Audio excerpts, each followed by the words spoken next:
নমস্কার। শ্রী শ্রী রাম ঠাকুর ও মাধব পাগলা থেকে আজকের নিবেদন মাধব পাগলার পূর্ব ৯ জন্মের স্মৃতিলাভের বিবরণ স্বপ্নযুগে। আমি একদিন কথা প্রসঙ্গে বাবাকে জিজ্ঞাসা করলাম, বাবা, আপনার পরিচয় ও বাণীতে উল্লেখ করিয়াছেন যে আপনি 10টা জন্মগ্রহণ করিয়াছেন, রাগানুগ ভজন আপনি করিতেছেন, ইহাই আপনার শেষ জন্ম। এ বিষয়ে আপনি কি করিয়া জানিতে পারিলেন? উত্তরে বাবা বলিলেন, এই জ্ঞানের মূল বিষয়টি আমি স্বপ্নযোগে জানিতে পারিয়াছি, বাকি অংশসমূহ প্রত্যক্ষ ঘটনা হইতে এবং শ্রী শ্রী ঠাকুর, শ্রীযুক্ত নরেন্দা ও আনন্দময়ী মায়ের উপদেশাদি হইতে ক্রমান্বয়ে সম্পূর্ণভাবে জ্ঞাত হইয়াছি। বাবাকে আমি বলিলাম, আপনার এই স্বপ্নটি যদি বাধা না থাকে তবে কৃপা করিয়া আমাকে আমার নিকট তাহা খুলিয়া বলুন, কারণ আমরা ইহাকে অবিশ্বাস্য এবং প্রায় অসম্ভব বলিয়া মনে করিতেছি। আমার এই কথা শুনিয়া বাবা মৃদু মৃদু হাসিলেন এবং উত্তরে বলিলেন, আমার মাতা ঠাকুরানীর মৃত্যুর পর আমি প্রায় 2 বৎসর গঙ্গামহলে আমার এক বন্ধুর বাড়িতে ছিলাম। পরে আমার বন্ধু যদুলাল বন্দ্যোপাধ্যায়ের অনুরোধে তার বাড়িতে 32/70 পাতালেশ্বর এই ঠিকানায় আসিয়া থাকিলাম। এই বাড়ির প্রবেশদ্বার পার হইয়া নিচের তলায় বাদিকে একটা ছোট বারান্দা আছে। আমি সেই বারান্দাতেই শুইতাম। সেই সময় আমার শরীরটা প্রায়ই শ্রী ঠাকুরের আবেশে আবেশিত হইয়া থাকিত। সেই জন্য মানসিক অশান্তি, ভয়, ভাবনা কিছুই ছিল না। একদিন বিকেলবেলা হইতে আমার শরীরটা বিশেষ ভার ভার বোধ হইতে লাগিল এবং মনও বেশ কিছু হালকা ও প্রসন্ন ছিল। রাত্রি প্রায় 11টায় আহারাদি শেষ করিয়া শুইয়া পড়িলাম। শুইবার কিছুক্ষণ পরেই তন্দ্রা ঘোরে একটি স্বপ্ন দেখিলাম। আমি একটি শীর্ণকায় নদীর ধারে প্রান্তরে বসিয়া আছি।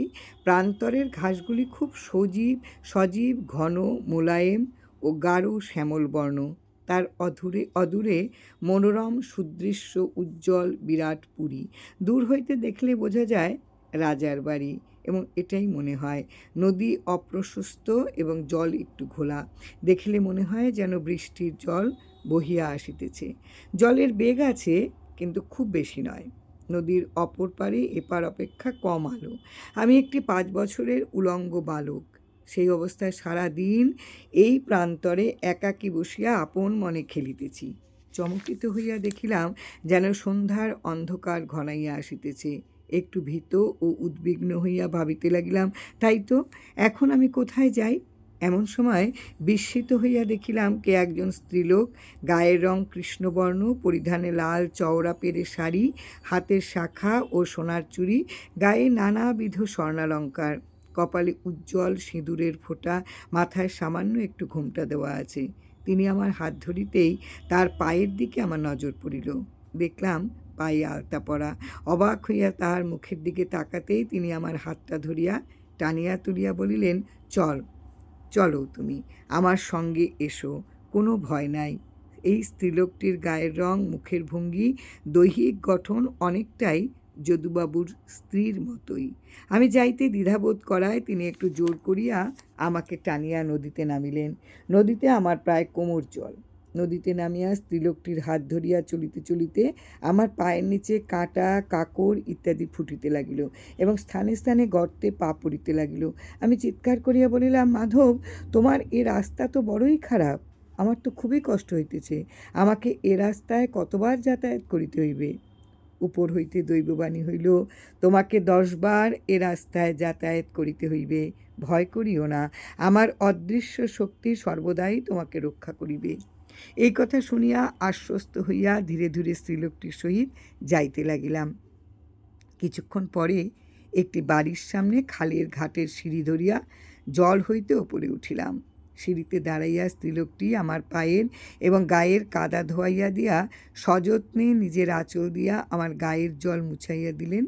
তিনি আমার হাতটি ধরিয়া ধীরে ধীরে ওপরে উঠিয়া আসিয়া সেই বাড়ির টিনের ঘরের সামনে আমাকে দাঁড় করাইয়া বলিলেন, যাও তুমি এই ঘরে গিয়া বসো। স্ত্রীলোকটির কথা মতো সেই ঘরে প্রবেশ করিয়া দেখিলাম সেই ঘরটি স্যাকরাদের নানা যন্ত্রপাতিতে ভরা। বুঝিলাম ইহা একটি স্যাকরার দোকান ঘর। 3 জন লোক সেই ঘরে বসিয়া কাজ করিতেছিল। খোলা জানালা দিয়ে দেখিতে পাইলাম সেই বাড়ির ভেতর দালান ও অনেকগুলি টিনের ঘর আছে। সম্মুখে দেখিলাম এক ব্যক্তি, চেহারাটা অনেকটা যদুবাবুর মতো, তবে একটু স্থূলকায় এবং রং ফর্সা।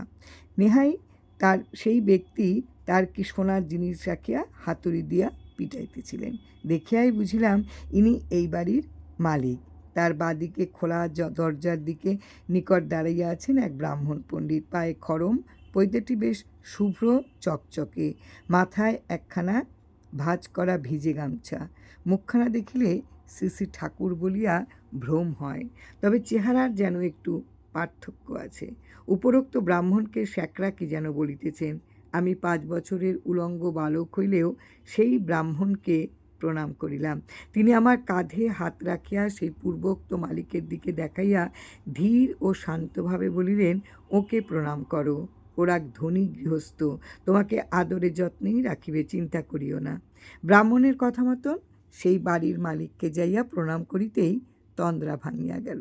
কিন্তু সেই মালিকের মুখের ভঙ্গি ও দৈহিক গঠন ছাড়াও পায়ের আঙুল, চামড়ার রং এবং খসখসে ভাব ইত্যাদি মনে করিতেই বুঝিতে পারিলাম আমার বন্ধু যদুবাবুর পাও এইরূপ লক্ষণযুক্ত।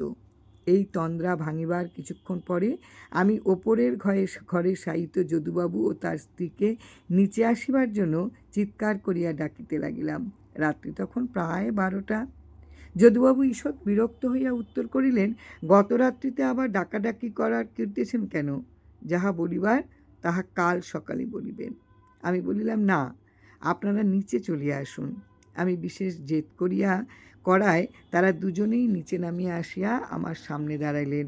আমি সুইচ টিপিয়া আলো জ্বালিলাম এবং দুইজনেরই পা বিশেষভাবে পরীক্ষা করিয়া দেখিলাম যে স্বপ্নদৃষ্ট স্ত্রীলোকটির এবং মালিকের পায়ের সহিত যদুবাবু এবং তার স্ত্রীর পায়ের গঠন, আঙুল, চামড়ার খসখসে ভাব যথেষ্ট সাদৃশ্য রহিয়াছে।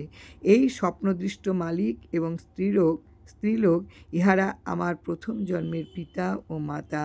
যদুবাবু ও তাহার স্ত্রী দুজনেই এই পাগলের কাণ্ড দেখিয়া কৌতুক বোধ করিতে লাগিলেন এবং বলিলেন, আমাদের পায়ে কি দেখিতেছেন? আমি এই কথা শোনা মাত্রই তাহাদের উভয়ের পায়ে মাথা রাখিয়া প্রণাম করিয়া ফেলিলাম। তাহারা একটু বিরক্ত হইয়াই বলিলেন, আপনার কি কোনো কাণ্ডজ্ঞান নেই? আমরা আপনার চাইতে ছোট, আপনি আমাদের প্রণাম করিয়া অকল্যাণ কেন করিলেন? আমি বলিলাম, আপনারা আমার প্রথম জন্মের পিতামাতা, এ জন্মেও আপনারা আমার দুঃসম্পর্কের কাকা ও কাকিমা, গুরুজন, সুতরাং আপনাদের অকল্যাণ হইবে না। আমার এই কথা শুনিয়া যদুবাবু বলিলেন, আপনি দেখছি সত্যি পাগল হইলেন। এইসব কথা বলিলে লোকে আপনাকে পাগল বলে গায়ে ঢিল ছুটবে। আমি তাহাদিগকে আমার বিছানার নিকট বসাইয়া আমার স্বপ্নের বৃত্তান্তটি খুলিয়া বলিলাম এবং তাহাতে আমার স্বপ্নদৃষ্ট তাহাদের পায়ের সৌসাদৃশ্য বিষয়টি যথাযথ বলিলাম। ব্যবহারের প্রত্যক্ষ দিকটিও দেখাইয়া বলিলাম, আমি প্রায় 15 বৎসরের অধিক কাল আমি আপনাদের সহিত পরিচিত। যদুবাবুর স্ত্রীকে বলিলাম, তোমার ঠাকুরমা, তোমার মা এবং দিদিমা ইত্যাদি সকলেই আমাকে সাধু মনে করিয়া আমার পায়ের ধুলা নিতেন, কিন্তু তোমাদের দুজনকে কখনো পায়ের ধুলা নিতে দিই নাই। একথাও বোধহয় মনে হয় তোমাদের মনে আছে যে তোমরা এই জন্য দুঃখিত হয়ে আমার মায়ের কাছে নালিশও করেছিলে। মা আমাকে এ বিষয়ে জিজ্ঞাসা করিলে আমি মাকে বলিয়াছিলাম যে তোমরা আমার পায়ের ধুলো নিতে আসিলেই আমার যেন কেমন একটা ভয় হয়। তোমাদিগকে আমার পায়ের ধুলা দেওয়া উচিত নহে, কে যেন এই ভাব আমার মনের মধ্যে জাগাইয়া দিত। শান্ত এবং গম্ভীরভাবে যদুবাবুকে বলিলাম, আপনি একটু বিশেষভাবে লক্ষ্য করিয়া দেখুন, আমি আপনার চাইতে বয়সে বড়, শিক্ষিত এবং বুদ্ধিমান, তথাপি আমি আপনার আদেশ সর্বতোভাবে পালন করিয়া আসিতেছি। আমি আপনার বন্ধু হইয়াও পুত্রের ন্যায় আপনার ঘর সংক্রান্ত এবং দোকানের কাজকর্ম করিয়া দিয়া আপনার সেবা করিতেছি। আপনিও আমার বন্ধু হইয়াও আমার অভাব অনটনে এবং বিপদে আপদে পিতার ন্যায় স্নেহশীল হইয়া আমাকে রক্ষা করিয়া আসিতেছেন। আপনার স্ত্রীর অসুখের সময় তাকে মায়ের মতন সেবা করিয়াছিলাম বলিয়া আপনি না বিস্ময় প্রকাশ করিয়া আমাকে উপহাস করিয়াছিলেন। আমি আপনার কথার উত্তরে একটু দৃঢ়তার সহিত বলিয়াছিলাম যে আপনার স্ত্রীর শরীরটার সম্বন্ধে আমার কোনো রূপ সংস্কার নাই। আমার নিজের গর্ভধারিণী মায়ের শরীরের মতন অনায়াসেই ইহার শরীরটার সেবা যত্ন করিতে পারি। তখন না আপনারা উভয়েই আমাকে ঠাট্টা বিদ্রূপ করিয়াছিলেন। আজ তাহা প্রমাণ পাইলেন তো? আপনারাই এই স্বপ্নদৃষ্ট স্যাকরা দম্পতি, আমার প্রথম জন্মের পিতামাতা। অপুত্রক হেতু পুরীধামে যাইয়া একটি পুত্র কামনা করিয়া ধর্ণা দিয়াছিলেন। শ্রী জগন্নাথ দেবের কৃপায় আমাকে পুত্ররূপে প্রাপ্ত হন।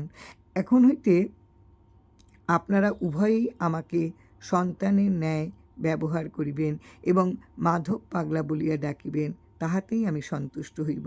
স্বপ্নে আপনার বাড়ির যে পরিবেশ দেখিয়াছি, তাহাতে মনে হয় আপনি জাতিতে স্বর্ণকার এবং পূর্ব বাংলার কোনো গ্রামের অধিবাসী ছিলেন। বাবার নিকট হইতে এই বৃত্তান্ত শুনিয়া কৌতূহলবশত আমি বাবাকে জিজ্ঞাসা করিলাম, আচ্ছা বাবা, ইহারাই যে আপনার প্রথম জন্মের পিতামাতা এবং স্বর্ণকার দম্পতি ছিলেন ও পুরীধামে ধর্ণা দিয়াছিলেন, এসব কথা আপনি কি করিয়া জানিলেন? উত্তরে বাবা বলিলেন, শ্রী গুরু কৃপায় তন্দ্রাযোগে পূর্ব জন্মবৃত্তান্ত, স্থান, কাল, পরিবেশ ও দেহাদি দর্শন হইতে সংস্কার সাক্ষাৎকার হয়। এই সংস্কার সাক্ষাৎকার হইতেই আমি এই সব বিষয়ের স্মৃতি লাভ করিয়াছি। ইহা সম্বিত শক্তির বিলাস মাত্র। এই সম্বিত শক্তি বা ভক্তি শক্তির প্রভাবেই সাধক জন্মান্তর স্মৃতি লাভ করিতে সমর্থ হয়। জয় রাম, জয় রাম। গুরু কৃপা হি কেবলম।